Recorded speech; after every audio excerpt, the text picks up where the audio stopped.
So after 7 years, nearly 8 years at this point, Garo has finally fully been defeated. But the arc isn't over yet, believe it or not. Murata tweeted that the next chapter is actually going to be the end of the Monster Association / Garo arc. But Garo's plight here, just him being the hero hunter, which started I think in like chapter 40, like over 7 years ago, is finally over. And I think we got a pretty satisfying conclusion here. It took some elements of the original webcomic version and of course remixed them and improved upon some aspects, as the manga typically does. And I overall just really enjoyed this chapter. But first, let me just give a shout out to the team that was able to give us these translations.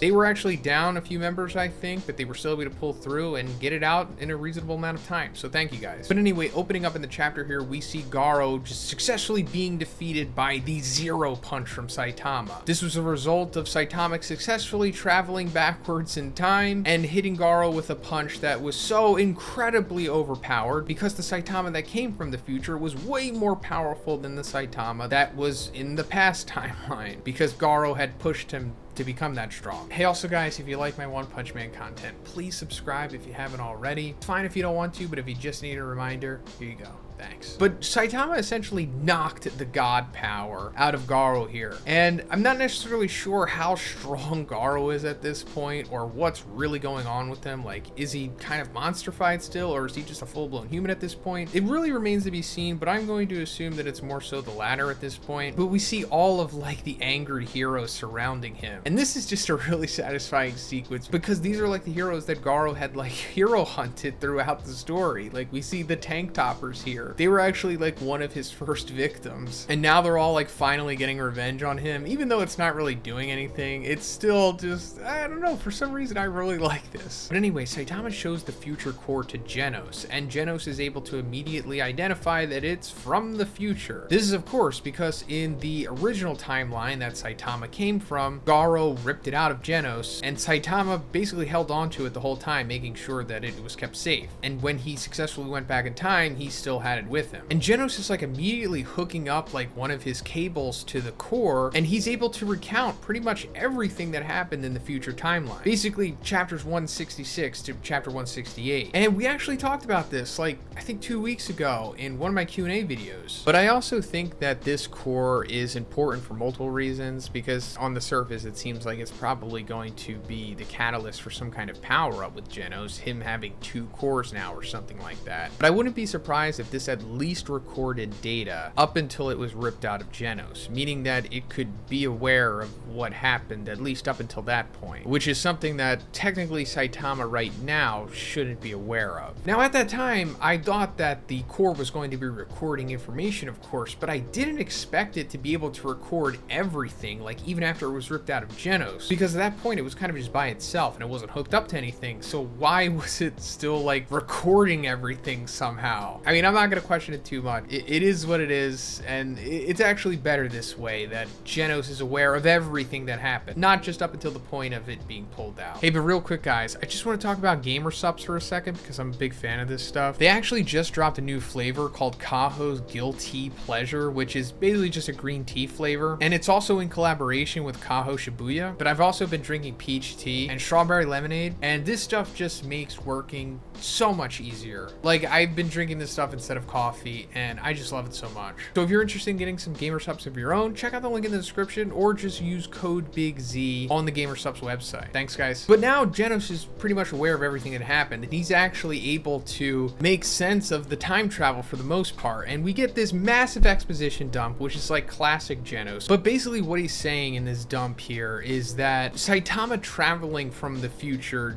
does indeed like create multiple timelines, or as he says, parallel worlds. And this is something that we've been talking about for the last couple weeks as well, because this is realistically the only way that this could work. Saitama left one timeline, which is like technically like another universe, to go back to a point in the past, which is technically another universe. It's not like one single timeline the way that it works in Terminator. It's more like Avengers Endgame rules. But wrapping this up, Genos basically says, or at least this is the way that I interpret it, is that this was always going to happen, essentially. Or at least Saitama would always find a way to save everyone. Even if everyone were to die, Saitama would still transcend and manipulate the laws of causality. Which goes back to the previous chapter. After Saitama punches Garo coming back from the future, it says reversal of causality, absolutely unavoidable. Which essentially means that this is always going to happen. So going back to Avengers, you can kind of think about it like how Doctor Strange had to go through all those different timelines to see which ones Thanos didn't win. And it wound up being like, I don't know, 14 million something timelines where Thanos always wins, but there's only one where he doesn't. Well, in this case,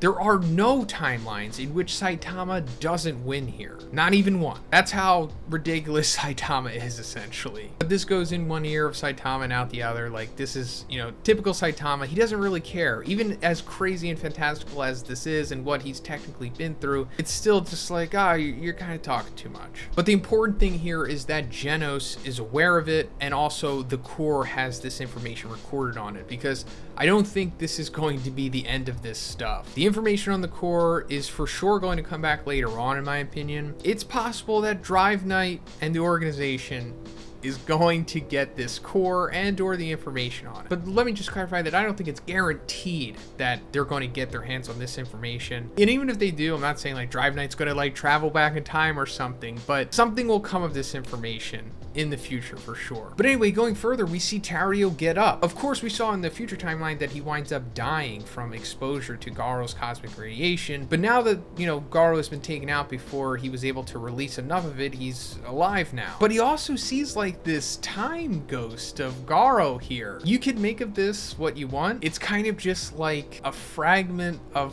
Garo transcending space and time or something. This is like, the true Garo, I guess you could say, the future Garo that winds up sacrificing himself for the greater good, teaching Saitama how to go back in time. But this is just like the last bit of sentience that I guess that Garo had, just seeing that he ultimately wound up saving Tario and that everything he did wasn't for naught. And after this, we see that the current Garo has just come to terms with losing here, because it says perhaps it was just because everything that had been set up by his future self, though Garo had no way of knowing that, which he doesn't. But just the way that this is like working here, the two personalities of the Garos kind of like sync up in a way, and he's subconsciously able to realize that like, oh, this was kind of supposed to happen, even though he's not aware of it, but he is aware of it. So then we get to the point of where the heroes are kind of debating on what they should do with Garo. Some, of course, want to execute him, like My Mask, and some don't, like Metal Bat. We saw Metal Bat teamed up with Garo earlier on in this arc when Garo was like in full babyface mode, and they kind of had a little bromance going on, so it's understandable that he doesn't want to,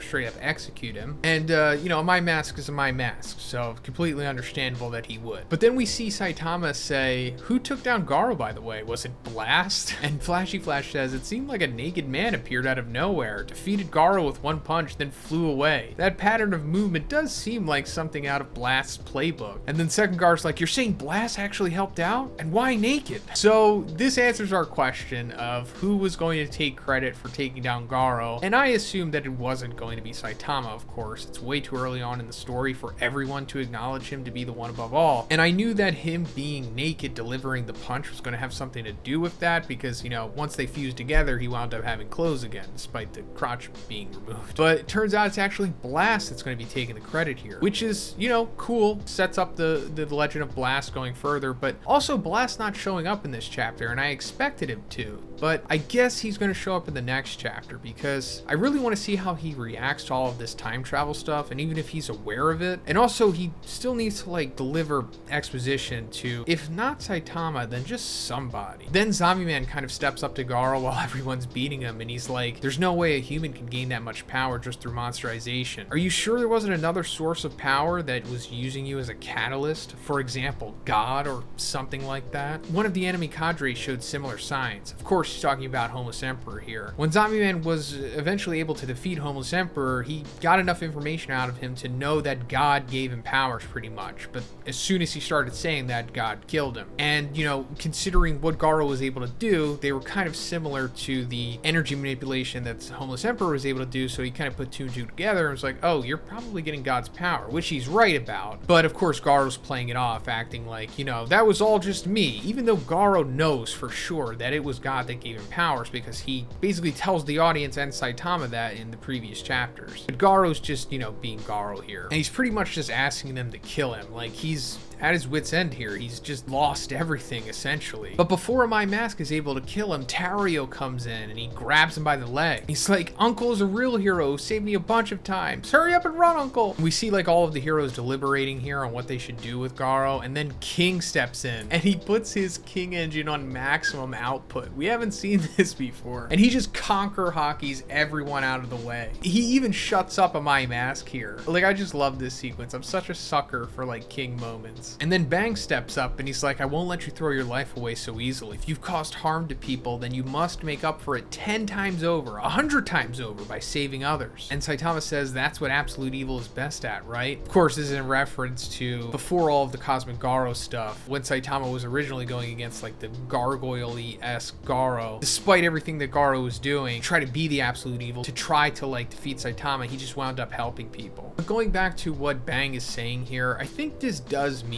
that Garo will eventually become a hero to some degree. Like, I don't think he's going to join the Hero Association or whatever and like become like an S-class hero, but he's kind of going to do his own thing. Like, he'll for sure be like a full-blown anti-hero rather than just like an anti-villain. He's probably going to become something like the Punisher or something. But after this, Garo is able to sprint away and he just successfully makes it out of there. And Genos is like, he'll probably be a repeat offender. And Saitama's like, nah, he'll be fine. We should just leave the rest up to the old man. So I think this means that eventually we are going to see Garo and Bang reconcile. Like, at some point in the story, maybe in the, you know, the last big arc or big saga, I think that they are going to come together and Bang is going to give Garo his final training or something like that. But anyway, at the end of the chapter, we see Metal Knight come out of nowhere and he has like an entire army of robots with him. And he's like, the ship I designed caught a nuclear blast. I will now begin the disposal of the fallout and an analytical investigation of the attack. All of you suffering from acute radiation poisoning, there will be mandatory testing and decontamination procedures at the lab for everyone. This is amazing.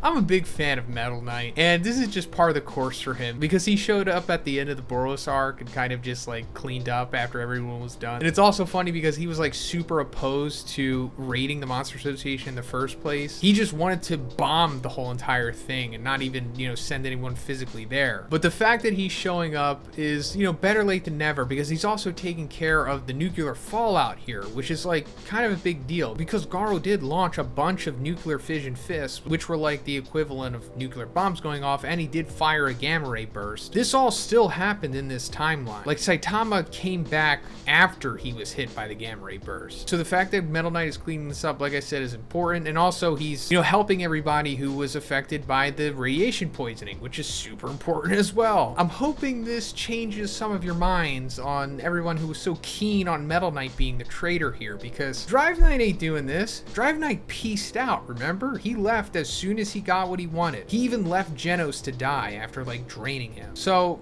come on, guys. Metal Knight's a good guy. And then at the very end of the chapter, we see Saitama all sad, and he's like, for now, Genos, let's just have Kuseno fix up your arms and legs. Then we can start looking for what's left of our apartment. Because, you know, over the course of this battle, most of Z City has been destroyed, including Saitama's apartment. And that's going to be an important aspect of the story going further, at least with Saitama. But yeah, that's pretty much it for the video. Let me know what you think about this chapter in the comments. And if you liked it, please give it a like, and please subscribe if you haven't already. Have a great day, and I'll see you in the next one.